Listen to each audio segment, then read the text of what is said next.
Baghdad के एक यतीम छोटे से लड़की गांव बनी में वजीर की जैनब नाम बेटी, की एक यतीम लड़की तुम रहती अब थी। महल की बेटी उसका हो। इस दुनिया में कोई अपना नहीं था। वह लोगों के पुराने और फटे हुए कपड़ों को रफू करके अपनी गुजर बसर करती थी। दिन भर मेहनत करती, रात को थकी हुई सो जाती, लेकिन उसके दिल में हमेशा सब्र और अल्लाह पर भरोसा रहता था। ईद का त्योहार करीब आ रहा था। पूरे गांव में खुशी का माहौल था। हर कोई नए कपड़े सिलवा रहा था, घर सजाए जा रहे थे। लेकिन जैनब के पास न तो नए कपड़े थे और न ही ईद मनाने के लिए पैसे। उसके दिल में भी ख्वाहिश थी कि वह भी ईद अच्छे से मनाए, लेकिन उसकी मजबूरी उसे रोक देती। कुछ दिन पहले उसे एक अमीर घराने की बेगम ने एक बहुत ही खूबसूरत दुपट्टा रफू करने के लिए दिया था। जैनब ने कई रातें जागकर उस दुपट्टे को इतनी सफाई और मेहनत से ठीक किया कि वह बिल्कुल नया जैसा लगने लगा। उसे उम्मीद थी कि इस काम के बदले जो पैसे मिलेंगे उससे वह अपनी ईद अच्छे से मना सकेगी। ईद से एक दिन पहले वह खुशी खुशी दुपट्टा लेकर बेगम के घर पहुंची।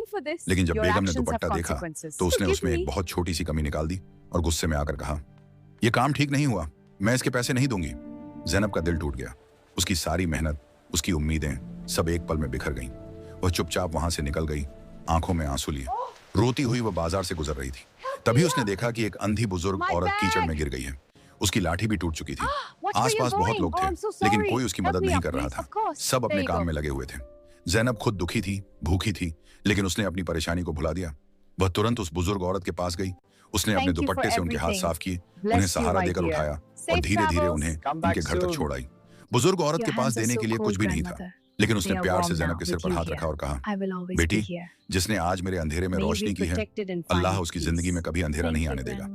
जैनब ने मुस्कुराने की कोशिश की, लेकिन उसका दिल अभी भी भारी था। वह खाली हाथ अपने घर लौटी, थोड़ा पानी पिया और थकान से सो गई। अगली सुबह अचानक उसके दरवाजे पर जोर से दस्तक हुई। जैनब घबरा गई। जब उसने दरवाजा खोला तो सामने शाही सिपाही खड़े थे। सिपाही ने कहा, क्या तुम ही जैनब हो? वह डरते हुए बोली, जी। सिपाही ने आगे कहा, कल हमारे मुल्क के वजीर साहब भेष बदलकर बाजार का मुआयना कर रहे थे। उन्होंने तुम्हें उस अंधी बुजुर्ग औरत की मदद करते हुए देखा। तुम्हारी नेकी और रहमदिली से खुश होकर उन्होंने फैसला किया है कि वे तुम्हें अपनी बेटी की तरह गोद लेना चाहते हैं। उनकी कोई औलाद नहीं है। जैनब यह सुनकर हैरान रह गई। उसकी आंखों में आंसू आ गए, इस बार दुख के नहीं बल्कि खुशी के। उसे यकीन हो गया कि अल्लाह ने उसके सब्र, उसकी मेहनत और उसकी नेक नियत का फल उसे